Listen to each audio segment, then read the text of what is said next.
Yun, nagapaligo yung mga warrior ko mga kalapatids. Sinama ko na nga dito pati yung mga bago na pinutulan ko ng pakpak. Yun ang grizzle, pati yung pares niya mga kalapatids. Ayan, para makapagpaligo sila. Yun, yung iba nandun pa hindi pa naligo mga kalapatids. Ayun, pero mamaya maya lang ay maliligo din mga yan.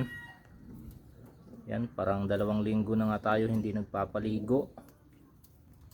Ayun, tapos na kagad si Burga Junior mga kalapatids. So, ayun, grabe, 2 swimming pool ang nilagay natin. Pero siksikan pa rin mga kalapatids. So, sa kabila 2.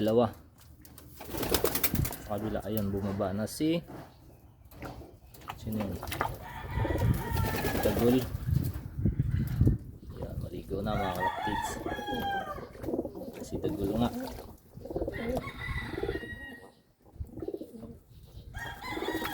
Yun, oh.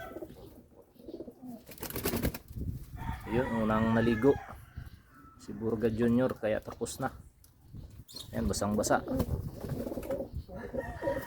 Ayan, natapang ng pares ng grizzle mga kalapatids. Ayan, nilagay ko dyan, naligo na rin, oh. Ayun, bumaba na rin si Piolo, binigay ni kuya. Ayun, oh, bumapagas pa si grizzle pero putol yung pakpak niyan mga kalapatids. Ayun, oh. Mahirap na makawala. Pati yung inakay ni nagkaaway pa. Yun lang mga kalapatids.